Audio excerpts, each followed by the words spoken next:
Welcome to Opinion Havers, a movie podcast for people from cheese, snail, baguette land. I'm Cody. And I'm Tyler.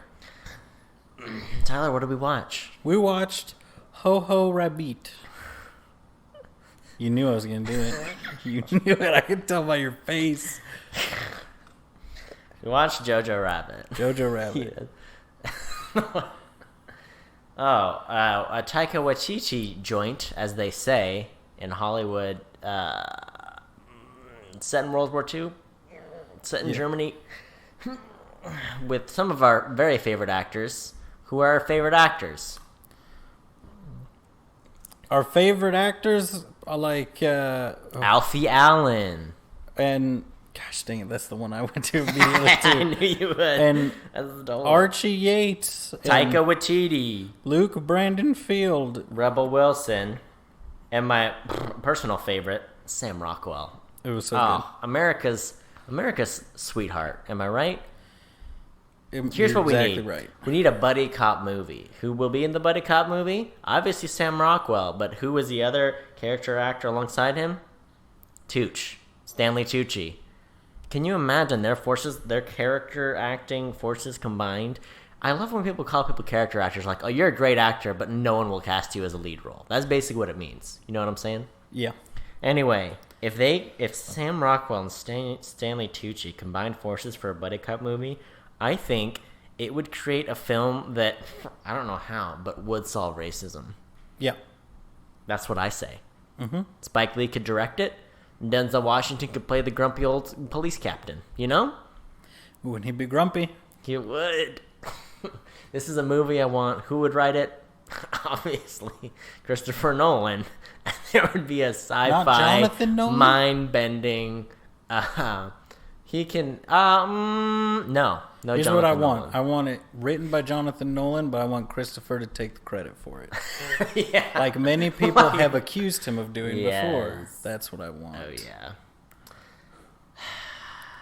I liked this movie. How did you feel about this movie? What are your first impressions? Cody, my first impressions are it was a film that we watched on a TV, and it is about World War II.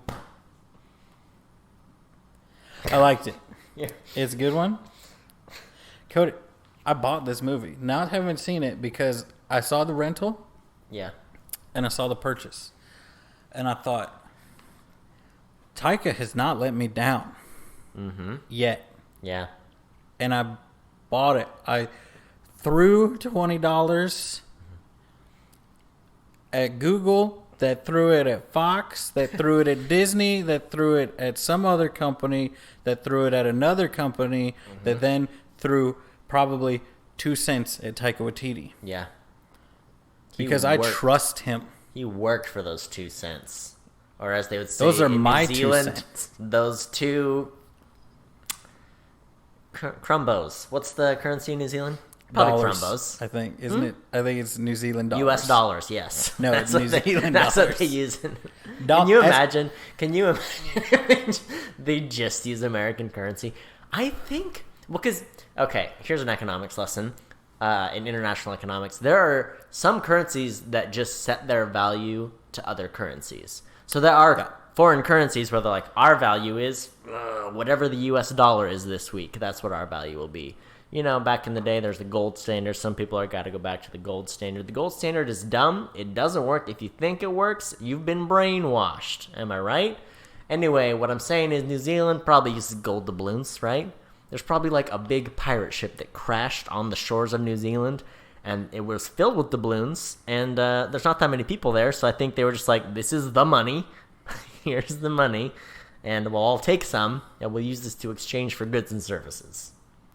Little economics lesson, New Zealand history lesson for you.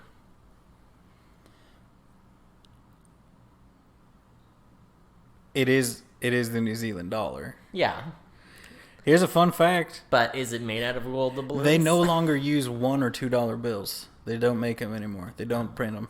They don't print the coins or the anything or the bills. Really? Or the bills? No, the small bills. You're talking the singles and the yeah. doubles. It's 5s It's the same 5, 10, Fivers. 20s. Tenors. Tenors. They got 20ers. They got 20ers. They got 50ers. No, they're just 50s. No. Crazy person. When I was in Canada, their plastic money, I know everyone makes fun of their dumb Monopoly money. I loved it. I was like, it feels cleaner. It's got pretty pictures on it. But it feels like fake shiny. money. That's the thing. Yeah, but it feels fake. It feels like when fun. you hand it to somebody, you're ripping them off. And it makes me uncomfortable. Yeah. But yeah. I exclusively use loonies and toonies in Canada. Are you aware of the loony tune? No. So a $1 coin in Canada is called a loony. What? And a $2 coin is called a toonie. That's amazing. So someone's like, that'll be $500. I'm like, hold on. And I bring out my sack of loonies. And I start counting them out. Oh, man. Money. Quick little sidebar. My favorite term, though. This is from Australia, to be fair. But he referred to their money as dollary dues, and I love it. Australia has the silliest slang for everything. Like, everything, they just take every word, cut it in half, add an EY, and they're like, yeah, that's the slang word for it. In almost every case, and I love it. I love hearing Australian people explain their slang to me. Australia is like the perfect mix of American and British culture, in my opinion. Yeah. Mm-hmm. Where it's like you go there and you're like, this is nice. I like this. Yeah. They've got like, and two, they're rated like really high on happiness scales, and like their healthcare system works like pretty well actually, and they've got a lot going on. And like, also, no one lives in mainland Australia, just like everybody lives on like the beaches, basically. You know, everyone lives close to the beaches. That's where all the population centers are. Yeah. It sounds like it. Taylor, are we about to move to Australia together? I just wanted to announce it live on the podcast. We're moving to Australia. Look, Cody, pack your bags. I am sure that Chris Hemsworth has a big enough property that we could build a bungalow on and he would not find us. Oh, he'd never find us. Can you imagine the sights we would see if we lived on Chris Hemsworth's property?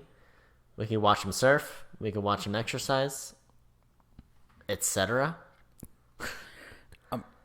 I mean, I'm just going for the etc. if I'm honest. So anyway, Jojo Rabbit. Jojo Rabbit. Is it my turn to try to explain the plot of the movie? Do I get to do it? Is it my turn? Oh yeah. Do I need to do are we doing the hard 30-second timer thing? Yeah, or? we are. I'm getting it. I'm going. Ready? Are you go? Okay, Jojo Rabbit is a story of a young boy during World War II in Germany who is excited, loves the war, has his imaginary friend is Hitler, and wants to be in Hitler's youth. And it's wonderful. It's amazing. It's whimsical and delightful. You 5 more seconds. And fun. All right, I'm gonna have to cut you off there, Cody. That's, you're really getting into it there. Yes, I was. I thought I should bring the heat on this one. If any movie deserves my best, it's this one. This one right here. So, do you want to go over some stuff that's not spoilery before we spoil it for everybody and ruin their day? I mean, personally, between our discussion of international economics and the pros of living in Australia, I think we've done enough. I'm ready to get into it. You ready to get right on into it? Yeah. Okay. Let's hop in the metal man's wagon, Cody, and take it to. I don't know what's a stereotype. Spoilersdorf. So I thought the same thing, but I couldn't bring it together properly. I love it. Spoilersdorf. Oh, Tyler, just lay it on me. I thought of Dusseldorf, and then I went to Dussel Spoiler instead of Spoilerdorf. See, I went to Dusseldorf as well, and I was like, I got to get the Dorf. I can't leave out the Dorf. All right, that's the 1-2 punch. The spoilers and then Dorf. My first thought about this movie. Okay, first off, this is my third time watching this movie. I saw it in theaters twice. I saw it here once, and when you told me you wanted to watch this movie. Could you tell I didn't want to watch it a third time? Because I was like, here's 2 other movies I might want to watch. Which of these 3 do you want to watch? Did you catch up on that? Yes. Okay. The reason I didn't want to watch it a third time is because I just knew. It hits you, all right? It's fun, it's silly, it's wonderful, and then there's sort of a back half slap in the face where it gets a little dark, it hits you in the feels, it gets emotional. Yeah. And I was not prepared. Full disclosure, I had finished watching Hamilton for the first time. Not watching it for the first time. I'm very familiar with the audio of Hamilton, right? Okay. I have the MP3 of Hamilton ingrained in my brain. I listen to it every 4th of July, okay? I never, they filmed it a while back, and they just put it on Disney Plus, and I cried, all right? I cried during the sad part, okay? The sad, It's Quiet Uptown, that song, that scene. It always gets me a little bit. I straight cried, my friend. I did, and it was that morning that you told me we're gonna watch Jojo Rabbit, and I was like, no, I can't, not 2 times in one day. I held it together. I made it through. This is a great movie. I'm glad we watched it. How did you do? Yeah, it's good. It's fine. I'm an emotional brick wall, so I didn't get hit that hard. But I watch a lot of World War II movies. Yeah, also, never seen Hamilton, so that helps it. Here's the thing, Cody. Yeah. My wife has repeatedly begged me to have us review Hamilton from the second she saw it was before it was coming, actually, on Disney Plus. She's like, just watch it on YouTube or something. Here's the thing, Cody. I've never even listened to the soundtrack of Hamilton. Not even a single song. I got 30 seconds into the first song and thought, I'm not really feeling this right now. Yeah. And went on to something else. That's the extent of my Hamilton experience. Yeah. Hamilton's a controversial... I can't believe we're breaching it. But since you brought it up... Cody, people are mad at Hamilton because they're like... There's several slave owners in it, and they feel like they don't address it, they don't discuss it too much, they kind of brush over it, so it's controversial. So we're being very topical, and maybe we shouldn't review it for that purpose. Could we even dissect the complexities? Yes, but we won't. So my first thought about this movie immediately when it popped up, keep in mind I've seen it twice before, watching it the third time, in costumes, they're on point, all right? Point. I'm just a little upset, just a little bit, that it didn't win the Oscar for Best Costumes, because I thought they were that good. I thought what they were win the costume? What did win the Oscar for Best Costumes? Glad you asked, because I did my research. Little Women. What? The costumes for Little Women were great, but honestly, and I know my attitude shouldn't be this, but anytime a period piece wins costume design, I'm always like, yeah, I know. And I mean, I guess this isn't really a period piece. It takes place in a period, and it's a piece of film, but that's not what I'm saying. You know what I'm saying? It's different. It's not just that. Anyway, anytime a period film wins that, I'm just like, yeah, I know, but what about the other one? The costumes, they match the element of the whimsy of the film while also contributing to the story. Costumes play an important part of the story later on in the story, and so I was like, that's important. I think that's a good, Little Women's a great movie. So, but still, weren't they amazing? Weren't they wonderful? Yes. They were. They were good. As a quick aside, wasn't there a few years there where it was like Nazi uniforms were like a guaranteed win for Best Costume? I mean, it's not uncommon for war movies to get nominated as well. I thought it was like 3 or 4 years in a row where it's like, you got a Nazi uniform, guess who won Best Costumes? Yeah. It's like, okay. I feel like that's pretty... You could go to the thrift store and find a Nazi uniform. Mm-hmm. That's not true. You can't do that. Yeah. Maybe in Kentucky. I don't know. I also, this movie has got to have the most Heil Hitlers ever said in a movie, period. Because even at the beginning, I love Taika Waititi.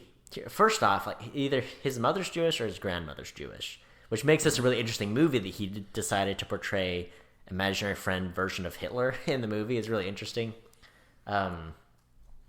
But even in the beginning, he's like, "Heil me, man," and he's just like, and he's like, "No, what?" Like, "Heil me," and he like says it a bunch, gets all pumped, runs through the town over to his thing, heiling everybody.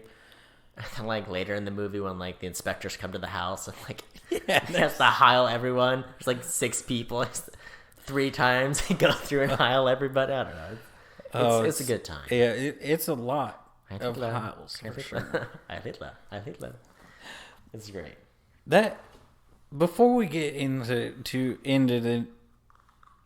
the meats and juices. How, Cody? Because here's the thing, I feel like Taika Waititi it just nailed it. It in no way felt it. How? I feel like if anybody else made this movie, it would be probably never greenlit, let alone successful in any way. Oh, like would an American pitch this movie and get it made? I mean, even a British person. I mean, literally anybody but Taika Waititi. Can you see anybody else? I mean, yeah, I don't know. I mean, no, definitely not. It's an interesting idea. I'm very curious about the book it's based on. I wonder how similar it is, because I could see it being a book that's loosely based on this book, or because I don't even know. I'm curious. I don't know. Taika Waititi can do anything he wants. They hired him. They greenlit an Acura live action movie from him, and now he's doing Star Wars stuff. And I don't know. It's he can do whatever he wants. Oh, you mean he can take a classic anime and what? How does Jerry say it in Akira? Anime. It's nice. He turned my son into an Akira. You bring any more anime style stuff? Yeah, it's I don't know. I mean, you make a good point. It's a fine line to draw, but a comedic Hitler performance. Yeah. So I've been pondering on this movie, and I mean, this may be something that like you were like, yeah, of course. But the more I think about it, the more I realize just how like genius I think the movie and how it was done, like the genius of it all. Because at its core, if all the characters were 10 years older, it's a normal war movie. It's 2 kids that are just in World War II. They don't know what's going on. They're just doing what they're told. There's one who's like, yeah, I'm a soldier. And the other one's like, oh, I got hurt, so now I have to stay home and struggling with that. And, oh, we got this. It would be like an intense like war movie. It would be a very serious drama throughout. Yeah. Yeah. But it's just like, let's take that same thing, but be like, there were kids in this same exact situation, like children. Let's just do that. Because they're going to be like, you know, because they're just going to regurgitate like the propaganda. Like, yeah, I don't know. This is, you know, your uniform's paper. It's not paper. It's paper-like. It's the latest material from the scientists. Yeah. You know? Whereas I'm like, this exact scene with like 2 like 16-year-olds or something like that in another movie, it would be like, what the heck, man? Like awful, horrifying on some level. And it's like they're just like, yeah, I don't know. It's new. It's really hard to move in. Yeah, you know, like no, it's a good point, and it has like a Wes Anderson-y feel. Like in the beginning, like what's Moonrise Kingdom? That's what it feels like when they're at their like Hitler's youth weekend training camp. Like it's very whimsical, very silly. Like the music is really reflects that. And I was thinking, you even have like Sam Rockwell's character who's supposed to be like, they even in the movie mention, like, I can't remember his name, but the guy that was like the ringleader of Operation Valkyrie, where they tried to assassinate Hitler. Yeah, they talk about like and he's just like a similar thing, but he's like just kind of bitter about it, and like you know, kind of instead of being like, that's it, we're ending this, he's like, I'm just going to carry a flask around with me and just get progressively more wasted as the movie goes on. I love Sam Rockwell's character. The guy's like, can a 2-eyed man do this? He's like just shooting stuff left and right, like whipping his gun around. And Rebel Wilson's character is just like clapping. You know, like, he's like, keep your knives with you at all times. And don't stab each other. His assistant's like, no stabbing. Like, I don't know. It's a wonderful movie. It's comedically genius and brilliant. And I don't know. I mean, they just nailed it. They nailed everything about it. I love that. Well, first off, Taika Waititi, I feel like nobody can get a really good performance out of a child actor like Taika Waititi. Because, like, Hunt for Wilder People, that kid was awesome. Like, he did a great job in that movie. And the kids in this movie are so good. Just impressive, because it's not an easy thing to do. I think it's, it's like, these are, like, young kids that are still learning how to act, and, guy nails it. And I love that they started the movie with, a Beatles song sung in German, German version of a Beatles song, and then like it makes you think of Beatlemania, except it's all the Hitler footage and like Nazi youth and Germany during that time, and it fits perfectly. Yeah, but you wouldn't think it. It's just like, oh, it's this perfect parallel that he drew. At the end, they use a David Bowie song, but it's the German version of the song, and I love it. It's a good job. Who would you cast David Bowie as in this film? Would I cast David Bowie as in this film? I can't remember. What movie did we talk about that in? Because he was almost Celeborn in Lord of the Rings. Yeah. And so I've thought about it so many times, like whenever I'm watching a show. I'm just like, well, who would David Bowie play in this? Because there's always some character. I mean, I wouldn't want to replace Sam Rockwell, but I would be curious to see what David Bowie did with that role. I mean, but there's not a lot of like male adult roles.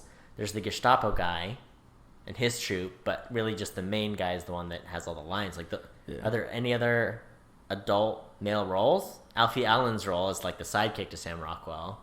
Yeah, I don't know if David Bowie. I almost like would think he would be really good as like you add his commander or something. Sam Rockwell's boss. Yeah, that would be cool to see. I'd just have him be like in there for like one scene, but yeah. He could definitely do that. Yeah. If we're not, then it would have to be, I don't know. Because I feel like if you wanted to make him more sinister, you could do him as the Gestapo guy if you wanted that to be more sinister. Yeah. I mean, he pulled off the Goblin King. Yeah. I don't know. This movie has so many gags, and it's hard. When we saw it in the theater, it was hard the first time because so many people were laughing. Mm-hmm. And the gags were coming so quickly, you like missed so many of them. So it is like very rewatchable in that sense. Like the one that I missed the first time I saw it is like when they're at the training weekend, and it's just like a 3-second clip, but they're like 3, 2, 1, swastika, and then all the kids like try to form a human swastika with their arms. It's just amazing. I don't know. It's so good. And just like every line that Sam Rockwell has, like his little like passive aggressive remarks towards the war and Hitler and everything. Even though we're completely losing a foothold and there's probably no way we'll ever win this war. Like, apparently it's going fine. Everything's fine. Oh man. But I mean, yeah, just like the introduction, and then they're out there, and they're all talking, and they have their conversation when they're in their tent. What do you think about that? Well, first off, they're in that tent. Can we talk about the comfiest looking PJs ever? Yeah, they're like their old costume design is one. They got these little onesies, then there's a little like colored stripe where the buttons are down. I was like, man, give me a pair of those little boy PJs. I'll squeeze right into it. I don't care. Yeah. Yorkies. Okay. Yorkie. Did Yorkie have a British accent? Because I kept thinking it and then being like, no, yes. The main kid I found out is British. Roman Griffin Davis. He's British. Yeah. The girl who plays Elsa is a Kiwi. Let's see. Yorkie. Archie Yates is his name. Yorkie is a treasure. Oh. He's the best. If they made little Yorkie action figures, a little Yorkie Funko Pop, I don't collect. I would start, I would start just to get some Yorkie paraphernalia. Are you on his IMDb? I am. What do you look at the little guys? They're just there in their little tuxedos. Oh my gosh! If you know, amazing. Look up Yorkie Bates. Look at his Archie Yorkie Yates. Bates. Yorkie Yates. Archie Yates. I'm gonna name my first child Yorkie Yates in honor. He is British. Oh. He's in the Home Alone reboot. The Home Alone reboot, which is supposed to come out this year according to IMDb. Apparently. Remember when movies came out? He's supposed to be in a Rugrats, a live-action CGI hybrid film based on the Rugrats series. he's gonna be Phil, which makes sense. He's got the dark hair for it. Yeah. You know, Phil and Lil. Who's your favorite Rugrat? Dill. You would like Dill. Dill Pickles. Dill Pickles. I think I'm a Chucky boy. You like I Chucky? Chucky, yeah. Yeah, I like Chucky. I almost went with Chucky. I mean, I always wanted a little screwdriver to carry around with Oh, me. me too. Because Tommy's the leader, you know? Oh, yeah, he is. He's the Indiana Jones of the baby troop. But I think we can agree, though. Phil and Lil are, like, the coolest. Oh, they're the best. It's an iconic comedy duo. Yeah. Big fan. Angelica, major Karen energy, you know? Yeah. Yeah. I don't know if you... I think that might be racist now. Did I see... I saw a meme and it was like middle-aged women requesting people to stop using Karen because it's a slur. And it's like, oh, it's very Karen of you. Yeah.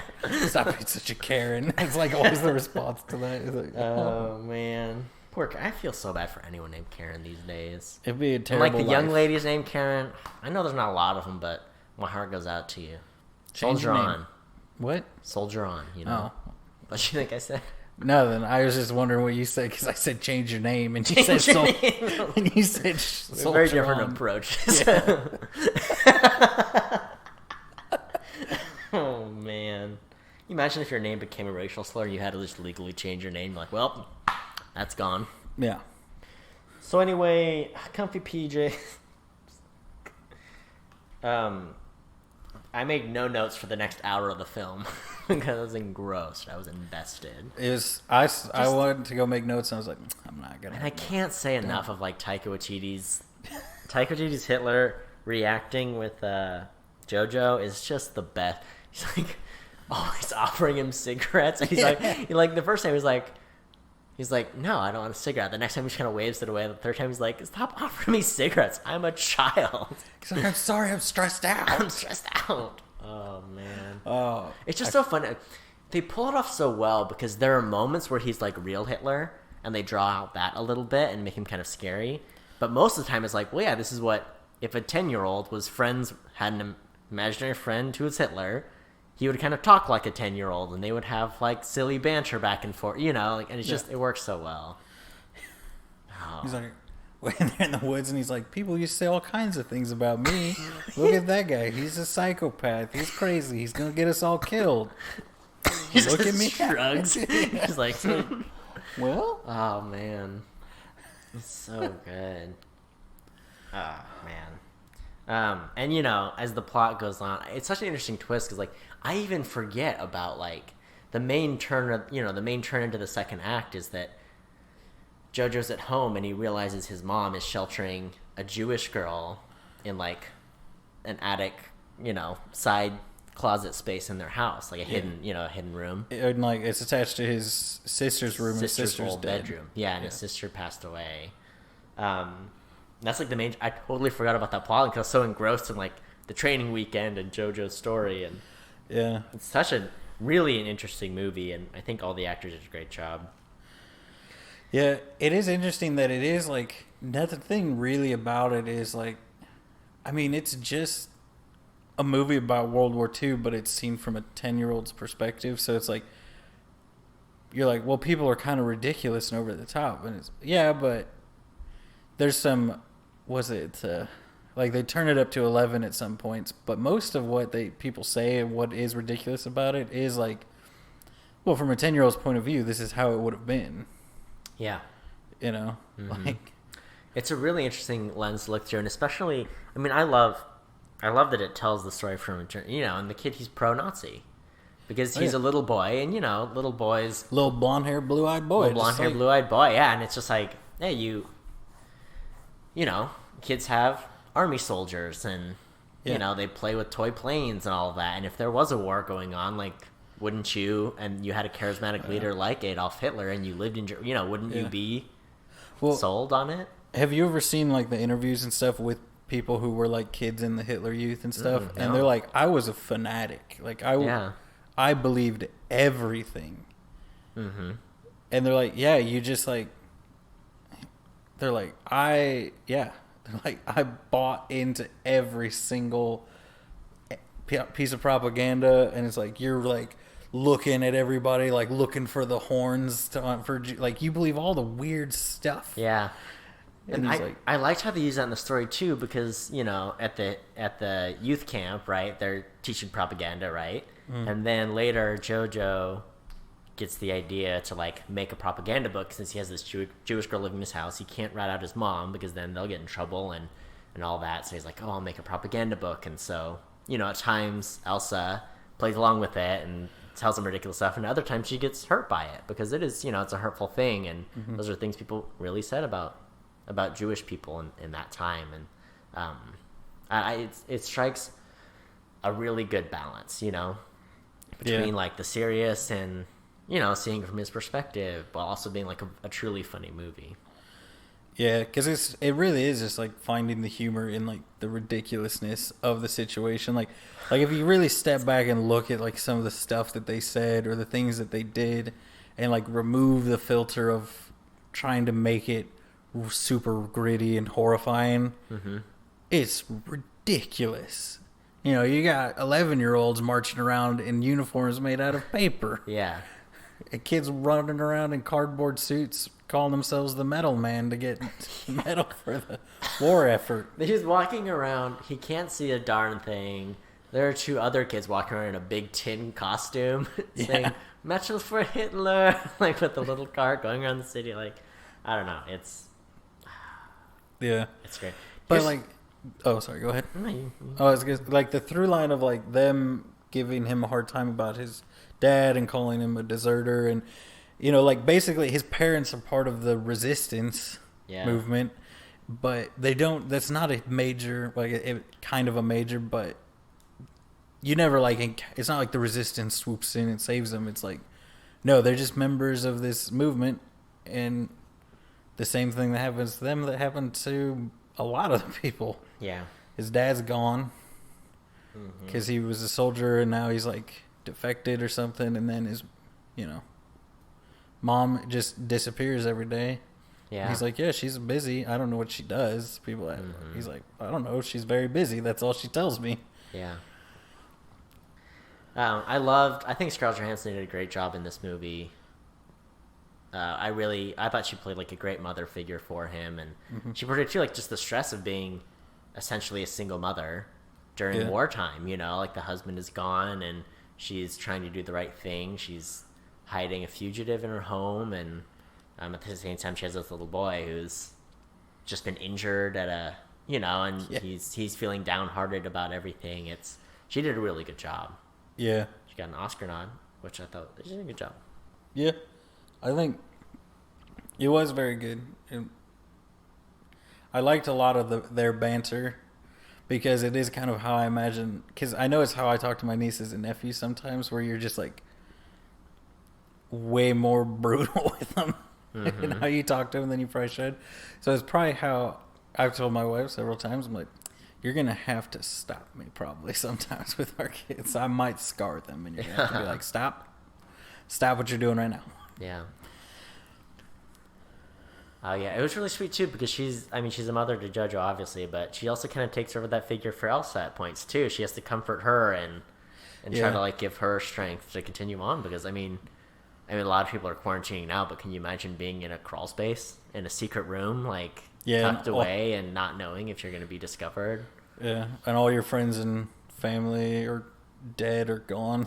Yeah. And you're like, if somebody happens to lean against the wall right here while they're checking out the house, I'm going to die.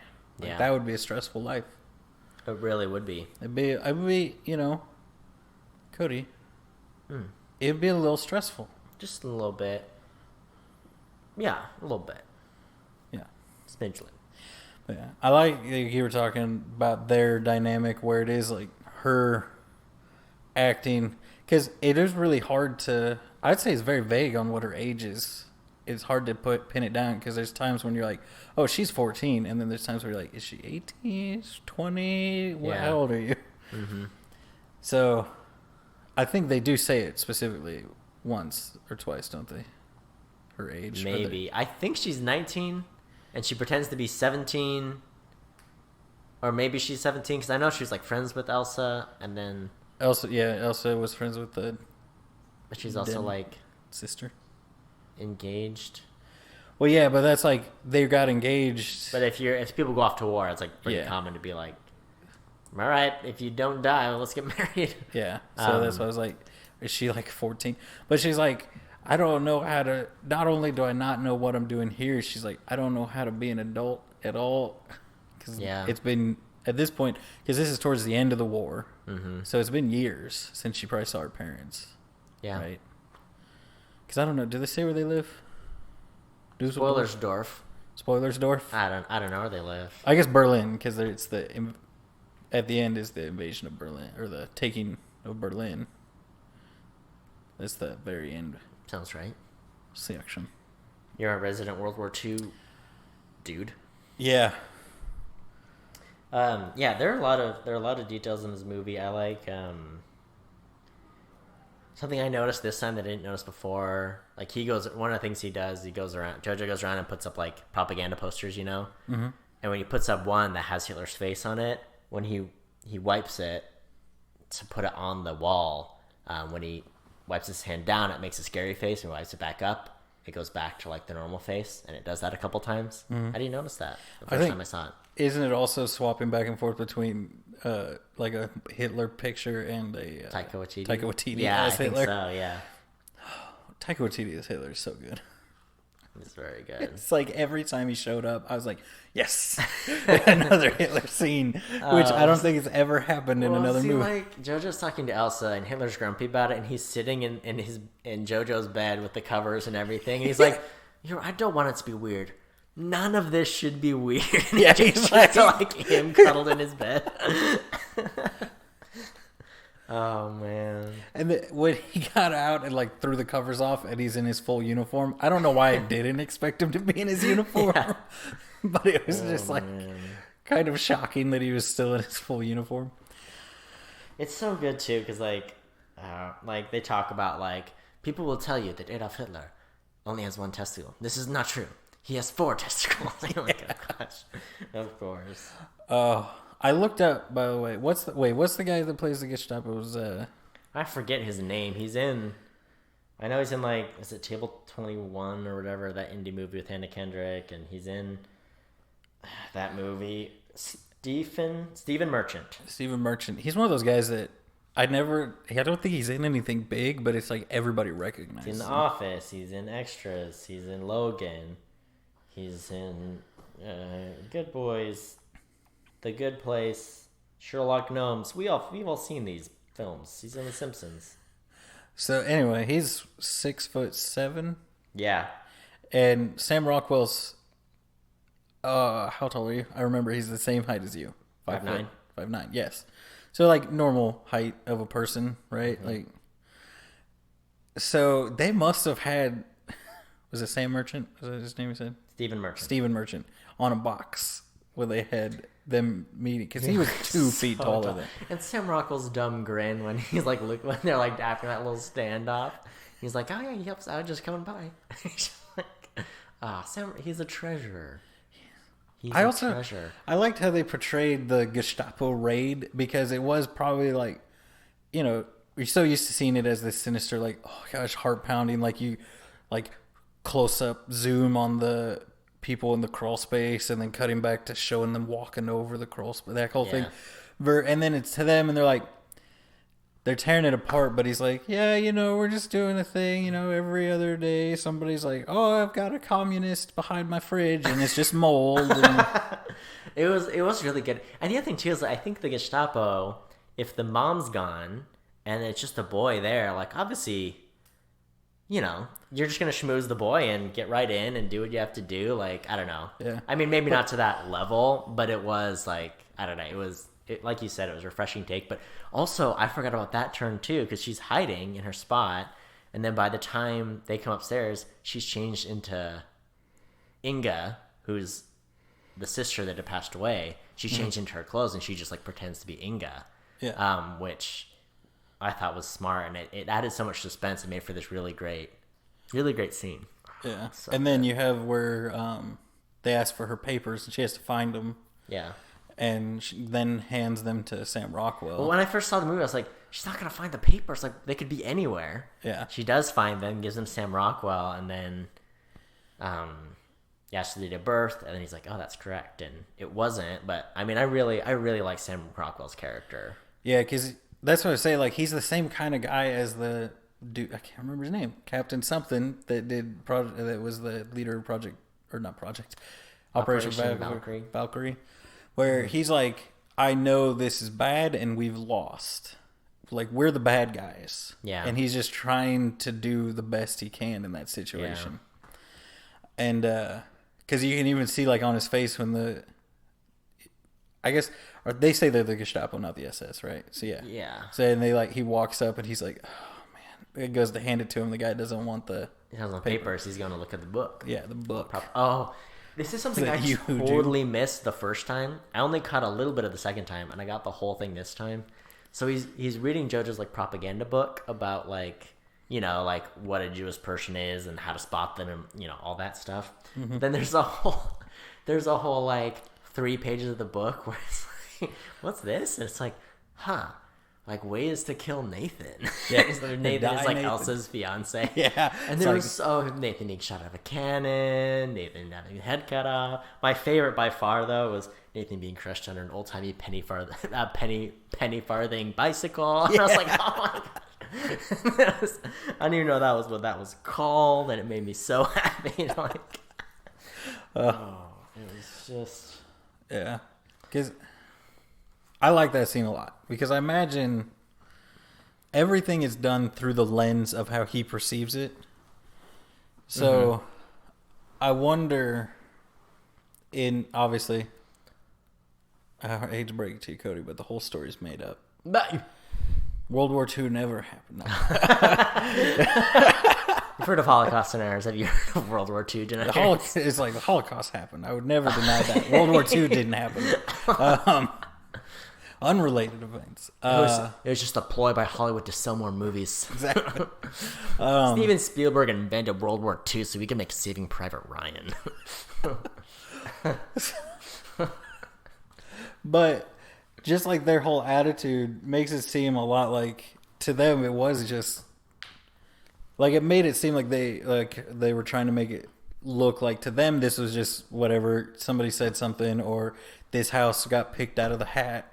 Mm-hmm. So we're just doing our like turn over a few drawers, check all the rooms, ask about like, you know, like he asked about the knife more because he's like, I know you're supposed to have your knife. Where's your knife? Not like, where's your knife? Obviously somebody's here and took the knife, you know. But when you're a kid and you lost something and, you know, it seems more menacing to you. But he reads it as like, oh no, they know. Yeah. You know?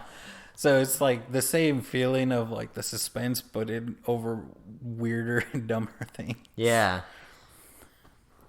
It was really well, and I like, obviously Taika Waititi does a good job writing, but I've heard him in some interviews before, but he also like is a good improviser. Mm-hmm. And so like he's very open to on set of like dialogue with the actors and like, well, let's try a couple things, and you know, finding the comedy there as well. So I mean, like when you add good writing to like good improvising, it made for a really funny movie.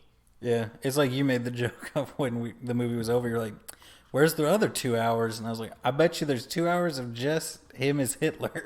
Yeah, I want it. I want it doing so extra bad. takes and yeah, it's a great movie. I like, you know, they did some good motifs. They talk about how he can't tie his shoes, and like Hitler throws it like, "Sure, you're a 10-year-old boy, you can't tie his shoes," and you know, whatever.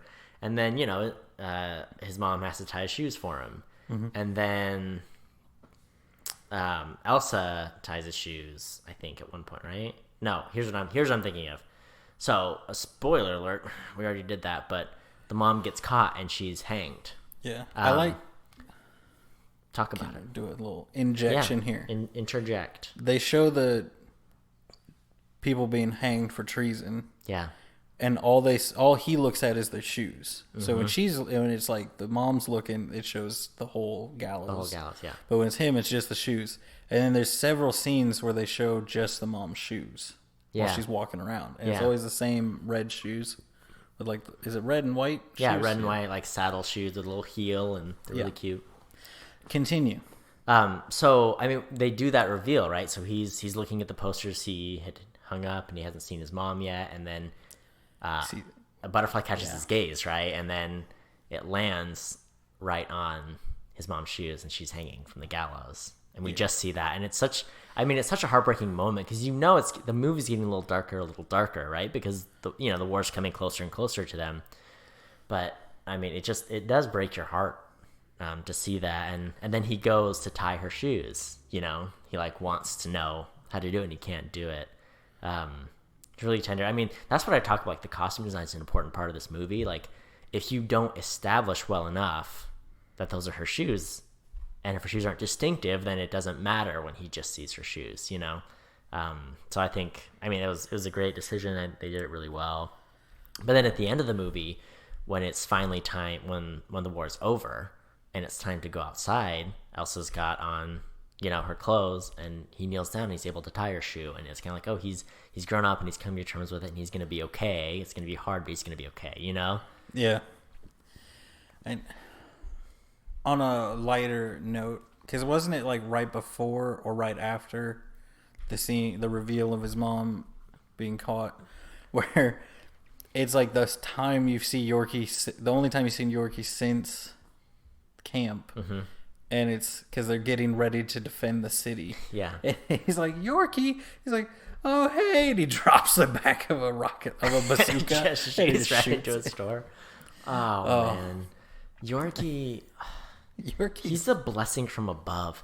And, like, even, like, when they hug in that moment, like, his little foot pops up. He does a little foot pop. I was like, oh, Yorkie, you're so tender. He's so good. And then he's so cute because, like, at the end, he's like, anyway, I need to go find my mom. I need a cuddle. You're like, Yorkie just needs a cuddle.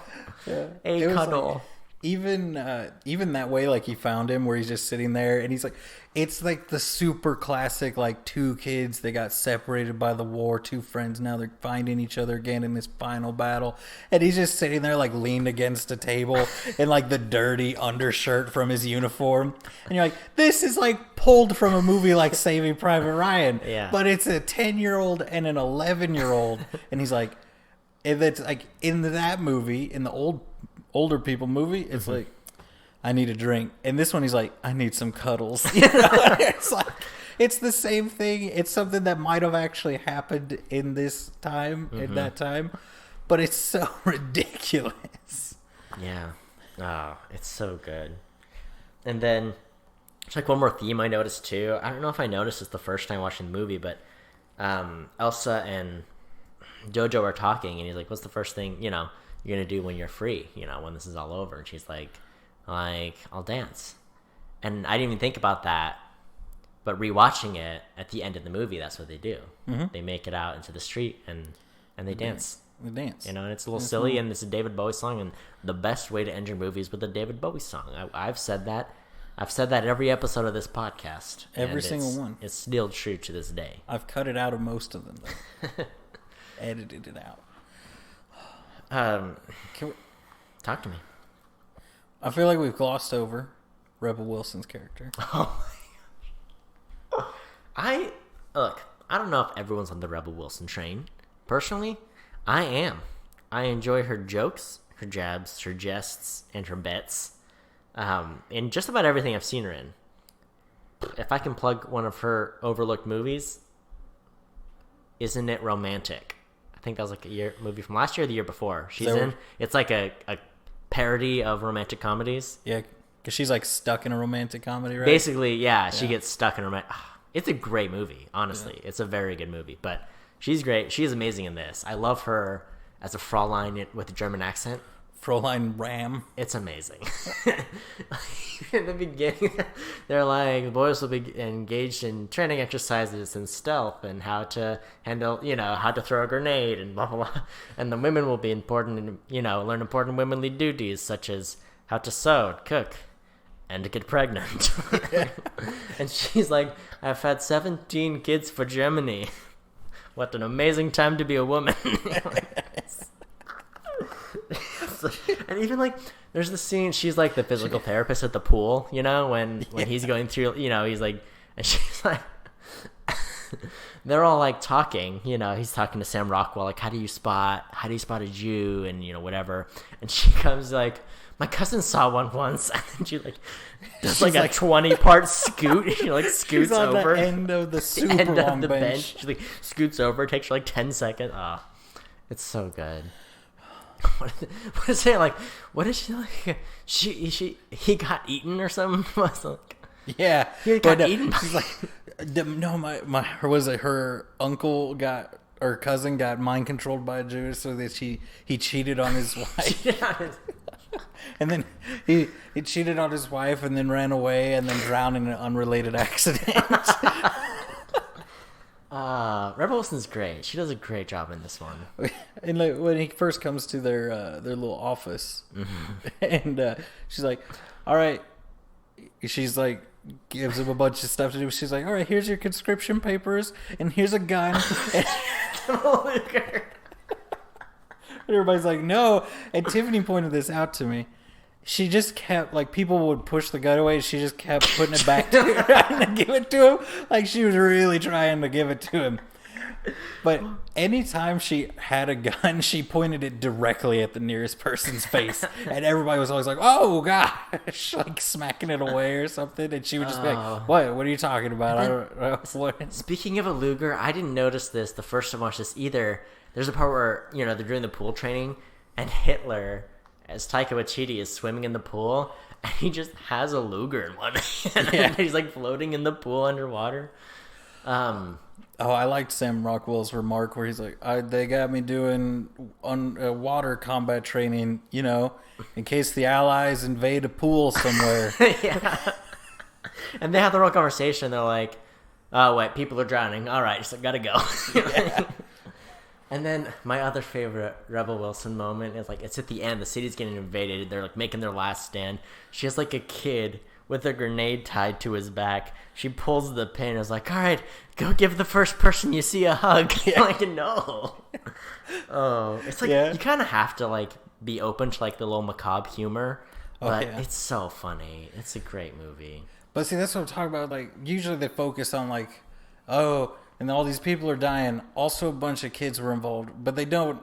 But nobody, obviously, unless they're doing a funny movie, wants to focus on how if nobody's actually dying and you're not there, it looks really stupid to see a 10-year-old with a huge rifle trying to fight off an invasion. Oh my gosh, I forgot about it too. Like he asked to get.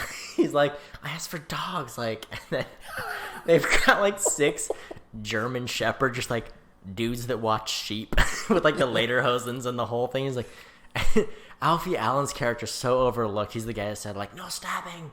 They're in the office. And he's like, it's okay. Sam Rockwell's like, it's okay. It's a dumb name for a dog. Like, don't worry. And I didn't pick up at this at all the first time I watched the movie. But there's like a little like gay romance going on between Sam Rockwell and Alfie Allen's character. There's like one of the. I didn't even think about it the first time.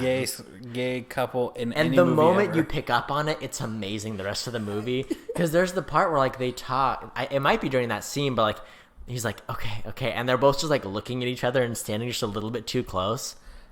And then they realize Jojo there's like, oh, hey, kid, what's up? They just stare at each other for a solid 3 seconds, say nothing.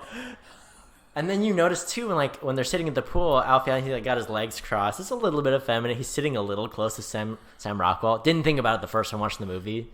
This time I was like, oh, my gosh, this is amazing. I love this. They're so precious. It's like, it's so obvious but subtle enough that you can miss it. You know what I mean? But like once you see it, you're like, oh, my gosh. And there's so much else going on in the movie. And it shows like them caring less and less about trying to hide it as it goes on. And they're like, we're not making it out of this. Let's just, who cares? And then Sam Rockwell, he like has to draw it up in like crayon or colored pencil. His like uniform ideas, like got a feather on top to dazzle the enemy and glitter and whatever. Like you got a radio attached to the gun to blast music at him. Music to disorient the enemy. He's like, this is all. What does he say? It's all copyrighted. And I felt like that means you can't steal it. It's so good. And then you see them in the final battle. And he's got the whole uniform, the whole setup. And Sam Rockwell, I do really appreciate his character. Like, he becomes this like father figure and it's great because even though Jojo for almost all the movies really sold on the Nazi way, Sam Rockwell, even at the very end, he's kind of like he's watching out for him, and he watches out for Elsa. And at the end, when the war's wrapping up, and Jojo's got the military jacket on, Sam Rockwell like gets him over there. He's like, "You're gonna be okay. Like, it's all right." Rips off the jacket. He's like, "Get out of here," and he watches out for him and says, and he kicks him out of there. So he, it's just I really really appreciated that. Sam Rockwell never receives enough credit. We still haven't watched 3 Billboards Outside Ebbing, Missouri, and it is well overdue because that's one of his best performances. How dare you? How dare you, sir? How dare you deny me? I've been to Missouri. We're there right now. Yeah. Okay, technically we live in Missouri. Here's my last thought about the movie. It's my closing thought. I don't know if you have other things to share. I want to hear your closing. Well, I have 2 things to say. Oh, 2 things now. Now I have 2, all right? And you're going to listen to both of them. Fine. And you better give nice moans, grunts, or nods that you appreciate what I'm sharing. Right. Number 1, this movie has to be the lowest ranked Metacritic movie ever to be nominated for Best Picture. Because it was nominated for Best Picture. It did win the Oscar for Best Adapted Screenplay. Good job, Tyke. I'm so glad Tyke has got an Academy Award. Good for him. Its Metascore is 58. What? It's like yellow. It's not even like C-level Metascore, but it's nominated for Best Picture. That was really interesting. And even like on IMDb, there's only one review in the 90s, one in the 80s. Everything else is in like the 60s. But it's IMDb 7.9, so Rotten Tomatoes is 80. Yeah. So what's up with that? I don't know. But the Metascore is just lower. But I think it's like fans of comedy, fans of Taika Waititi that want like an interesting movie with, that hits you in the feels. Yeah. It's that perfect blend, but some critics don't dig it, apparently. Yeah. The audience score on Rotten Tomatoes is 94%. It's so good. That's because it's so good.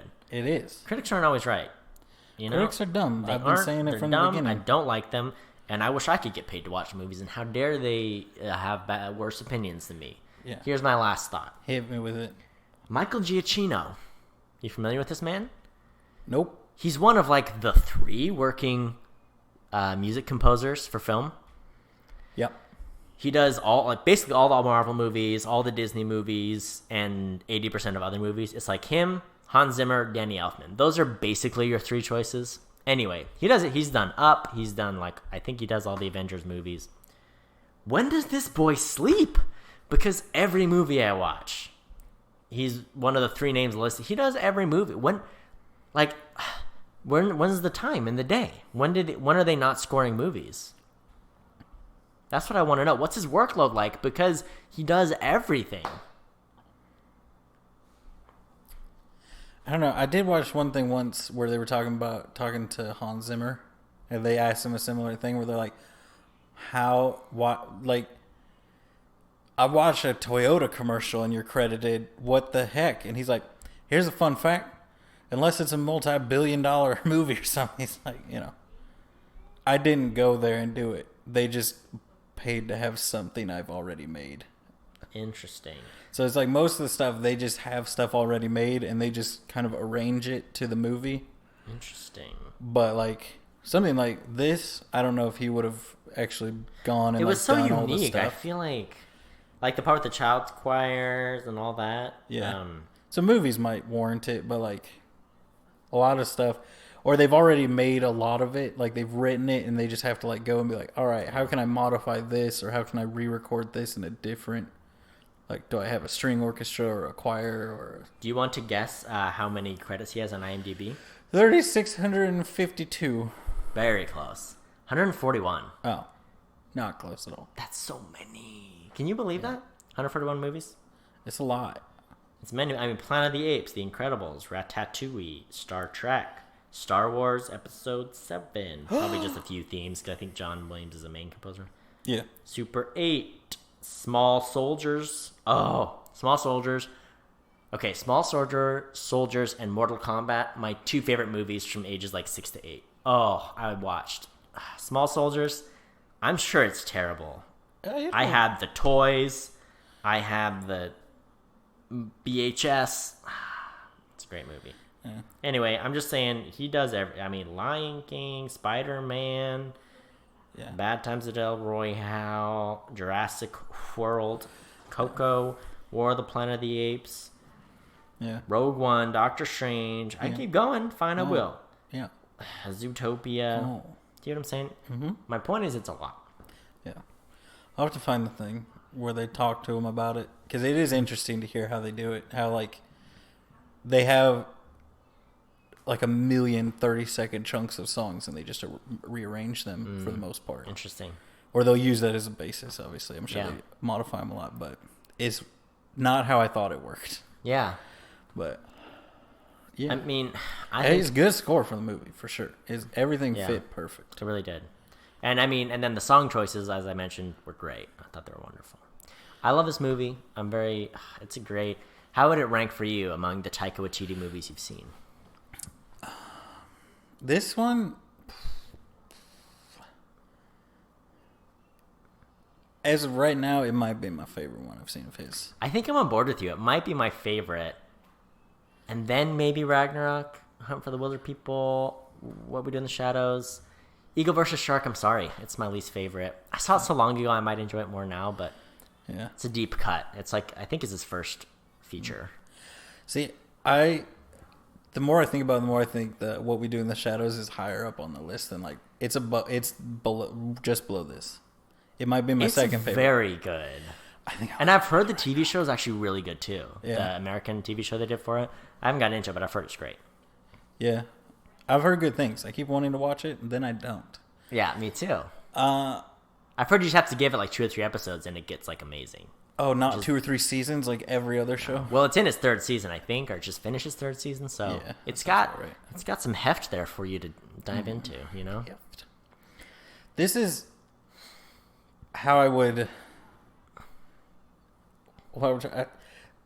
The thing that I think is the most. What am I trying to? What's the word I'm going for? Prolific. No, Stands out. Problematic. I don't know. Hyperbolic. The point that I think sums up the movie and the way I feel about it, right, is that when they did a shot where they just panned over the destruction, and it's the exact same as any other war movie where they're just showing it's just dead people, everything's horrifying, everything's awful, everybody's dead, and Rebel Wilson is in the rubble, and I laughed because I was like, this is ridiculous. You laughed because it's Rubble Wilson. But I mean, like, there was nothing funny about the scene. But I mean, it's just like the ridiculousness of the character and the moments, and like we just cut from him and Yorkie fighting in a battle to this, and it's like, this is not. You can't do this to me, man. Yeah. And then like right after that, he finds out, or it's like during the battle, he finds out Hitler committed suicide. So like, there's a really intense scene where he's like decided to help Elsa, and Hitler.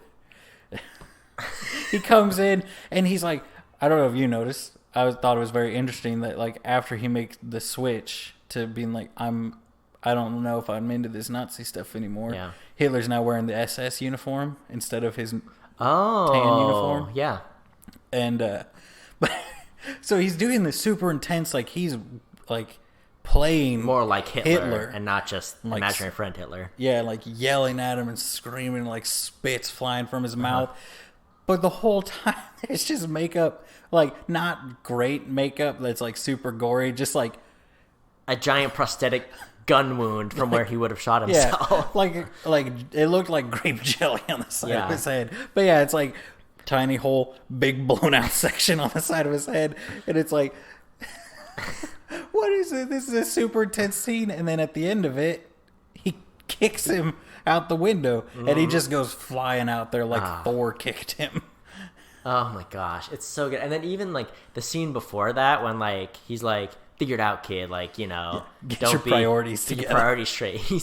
He spits in JoJo's pot of food, and there's a little like side kick and kicks to his table, and he just like walks away, storms away. Like so childish. Oh my gosh! Oh, it's so funny. Spits in his food. It's one of those things like I want to share this movie with everyone, but I know that like half of people will love it, the other half of people might just not quite get it and really appreciate it, you know. So I wish it's just one of those movies. I'm like, I want everyone to see it, but I don't know if they'll get it. Because like those critic reviews were not as good as they should have been, even though it was Best Picture nominee. Yeah. It's a great movie, and I think it's very telling for our times. Like, it's about a young boy overcoming his bias and this stereotype, this racism he has in him. And it's in that way, it's really powerful. It's like a personal story too, and if you can do that and be hilarious, those are the best movies, honestly. Like, I love a good drama and a moving movie, but it can be hard to watch. In this movie, it's so palatable because it's so funny, and it takes this terrible thing and makes it something we can laugh at, but also still think about and learn from it. Oh, that's a hard balance to strike. To your point, who else but Taika Waititi can do that? There are not a lot of directors that can pull it off. Yeah, because he told a serious war movie story, but there's only 4 or 5 really intense scenes in the whole movie. Mm-hmm. Because there's the Hitler yelling, there's his mom's reveal, there's the Gestapo raid, and the part where he goes on his Aryan speech, and then she puts him in a headlock and goes into a Jewish speech. Yeah, about you're nothing. You can't. But even in that, she's like, your leader's a weak little man that can't even grow a full mustache. Yeah, and then throws him on the bed. Yeah, and it's yeah. You're not wrong. I loved her speech when she's like, "Oh, my people were chosen by God, where we wrestle with angels and kill giants." And I was like, "Oh, that's such a cool way to describe the strength of the Jewish people." I was like, cool. I was like, "Oh my God, we went 0 to 100 real quick in this whole scene." It was great. All the actors did a great job. Yorkie's a British treasure. Sam Rockwell's an American treasure. Taika Waititi is New Zealand's sweetheart. It's it's a great movie. You should watch it. Definitely watch it. Please do. Watch it. Tell your friends about it, but not only our cool friends. Only your cool friends. Your dumb friends won't. They won't get it. There you go. I give this one 2 Waititis straight up, all the way up. Yeah. As rigid as I can get him. Is there anything else to say? No, there's lots of we could go through every single scene we thought was funny, but we're going to talk about most scenes of the movie, which we really already have. All right.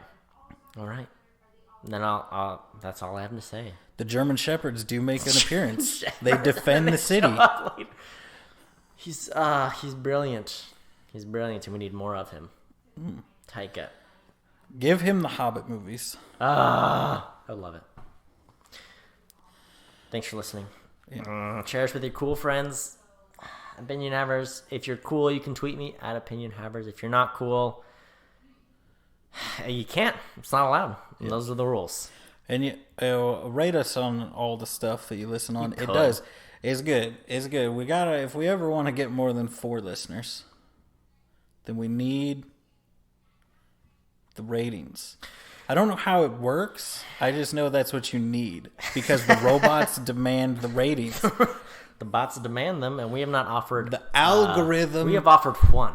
Takes in the rating, and it spits out the money. Yeah, it does. It does. Well, thanks for listening, and until next time, watch movies. And have opinions.